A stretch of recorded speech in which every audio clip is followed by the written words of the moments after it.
Hello everyone, I am Sanjay Kumar, Faculty of Geography Optional. Today I will discuss why geography is a good optional. Why students should select geography as an optional. You have noticed that among some of the major optional subjects which are preferred by the student, geography is one of the most favorable subject. Each and every year, more than 200 students used to sit after qualifying this prelims for UPSC mains examination. They write geography as an optional subject.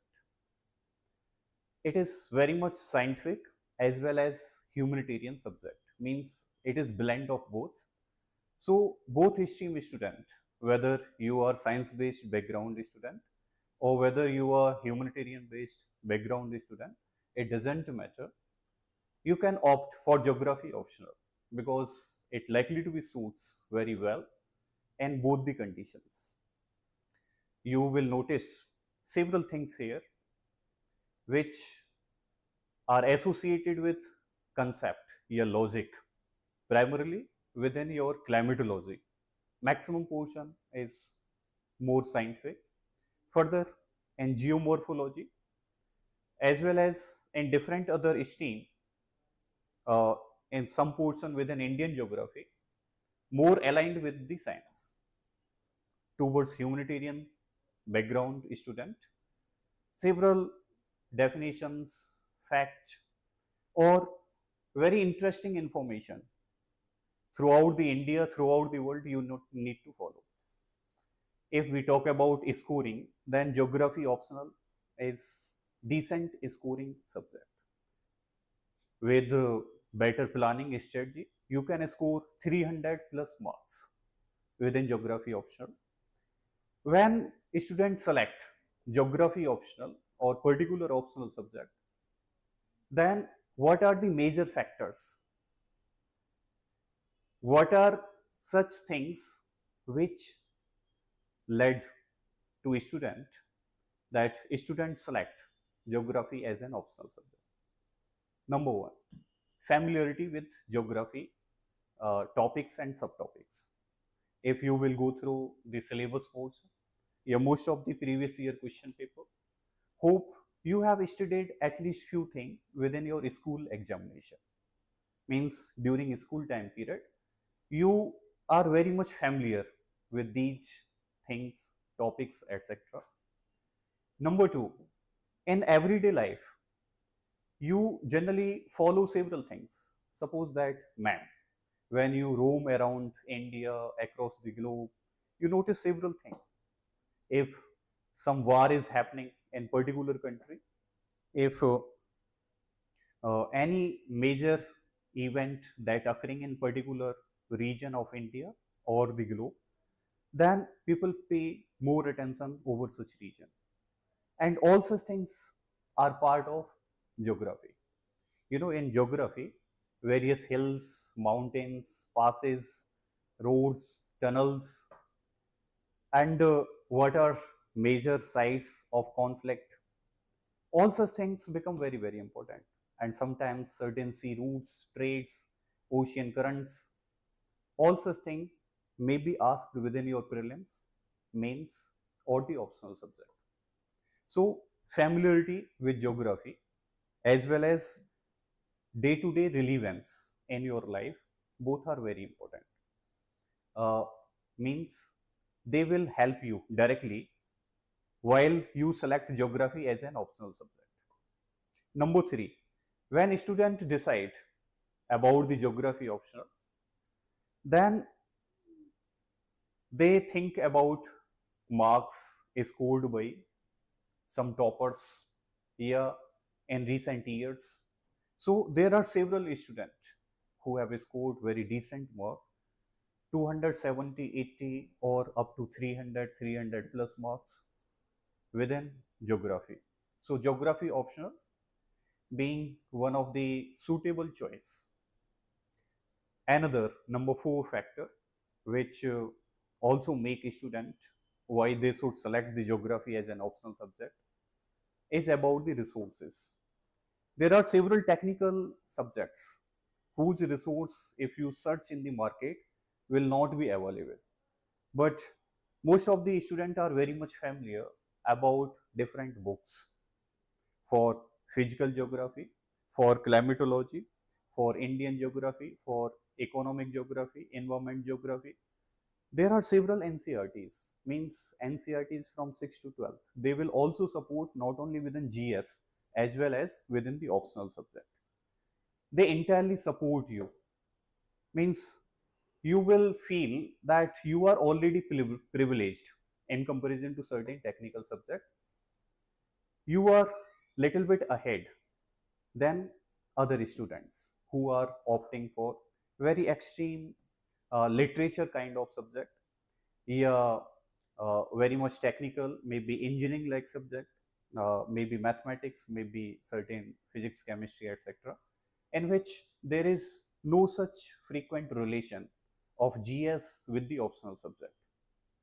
So here, one of the major factor which force the student to opt for geography as an optional subject is its relevance with the GS. Means in GS paper, both 1 as well as in GS paper 3, within economy section, there is significant amount of geography, particularly the economic geography. So this economic geography matter associated with green revolution, yeah, farm distress, several things nowadays associated with the farmer are in day-to-day news, just like what are the reasons for the farm distress.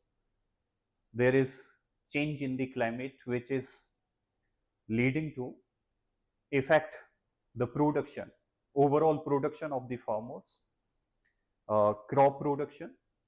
It is also impacting over various other industries, maybe secondary or tertiary industries, if there is not significant production within the agriculture sector. So it will directly support you in GS paper 1 under section of geography. Means you take it very lightly once you go through proper this geography optional subject.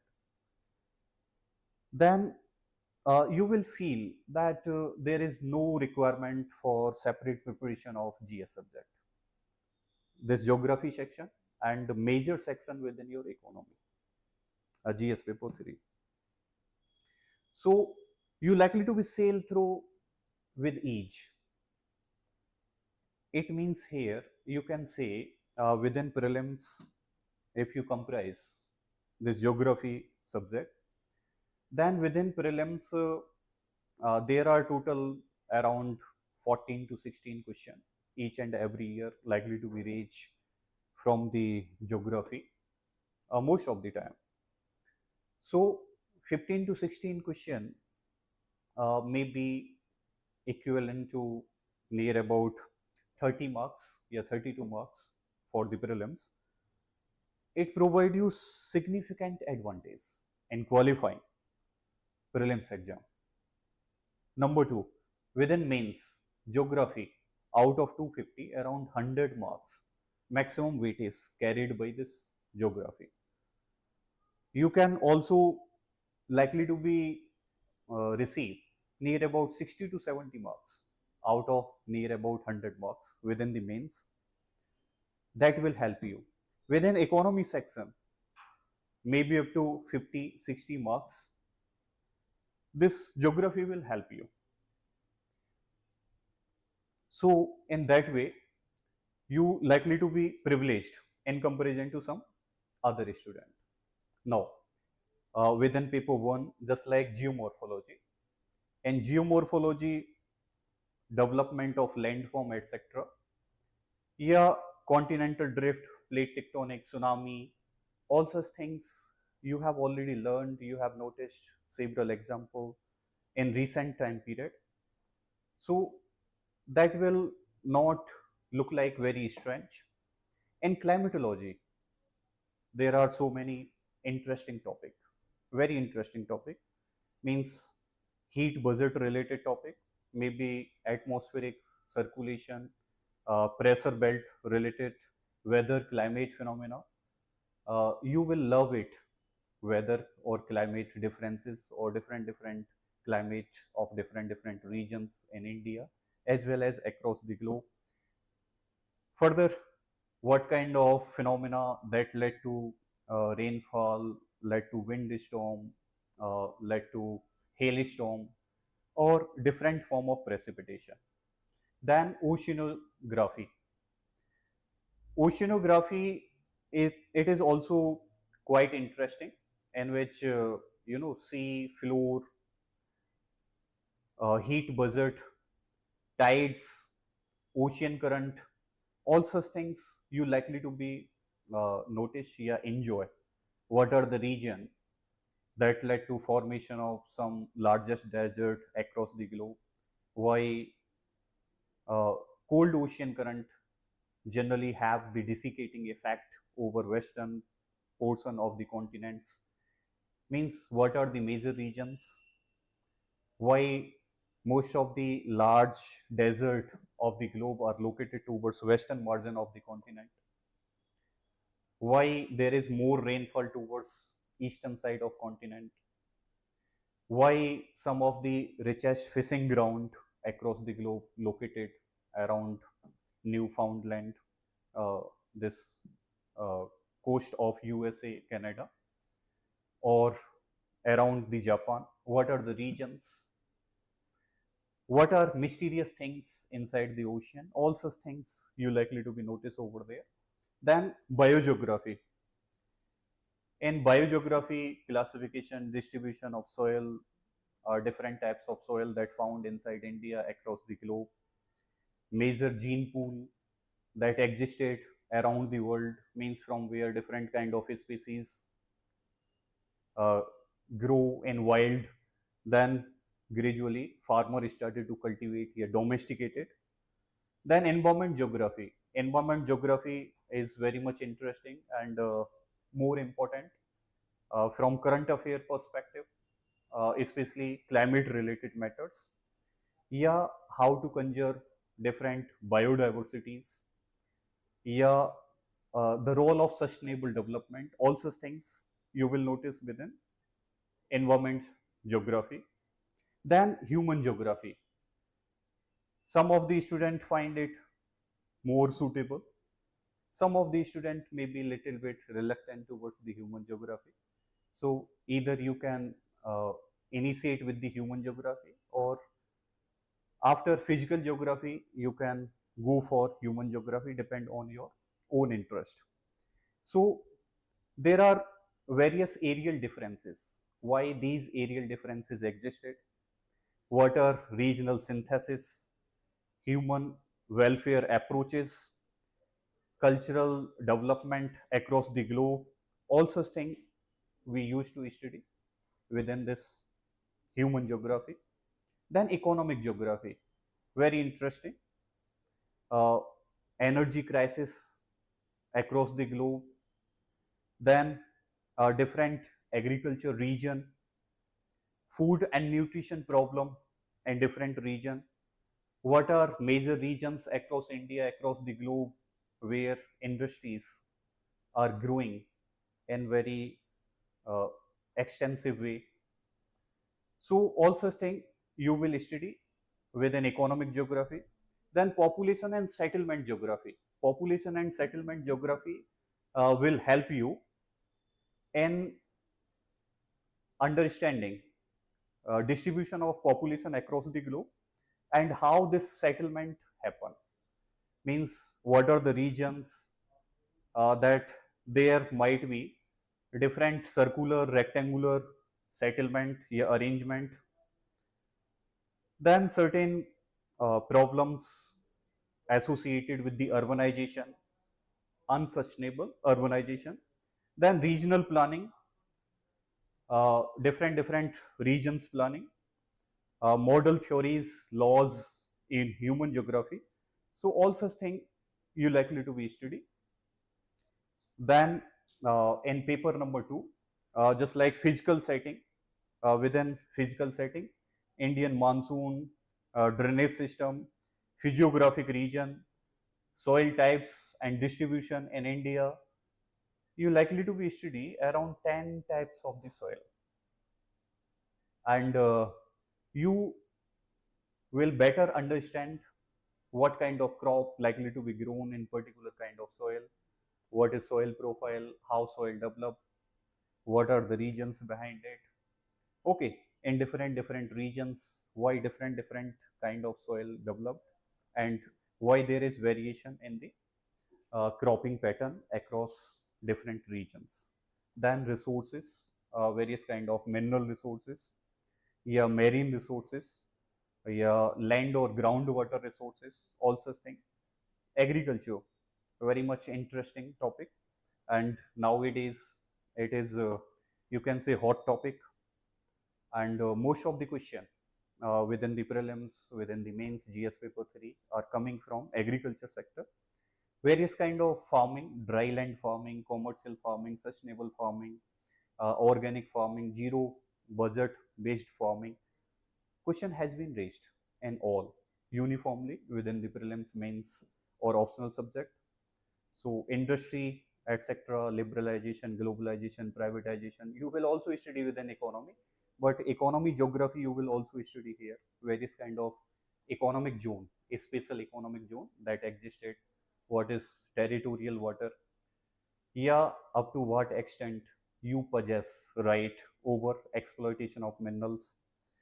Then within section B, transportation, communication, trade, all such thing you will study. Cultural setting, etc., like demographic distribution, major tribes, their problems, different settlement, like rural, urban, etc., yeah, regional development planning, political aspect, yeah, various kind of contemporary issues, especially related to environment, related to assessment. So it is good choice from all the perspective. There are esteemed faculty available in this optional, esteemed institutions, resources, as well as very decent scoring, and we can conclude that geography optional is one of the finest choice and have very high chances not only qualifying this UPSC examination, but you will excellently score up to very high level of rank. Means we wish you all the best for geography optional. Thank you very much. That was a brief discussion about geography as a good optional choice among different other optional. Thank you very much. See you in the next lecture.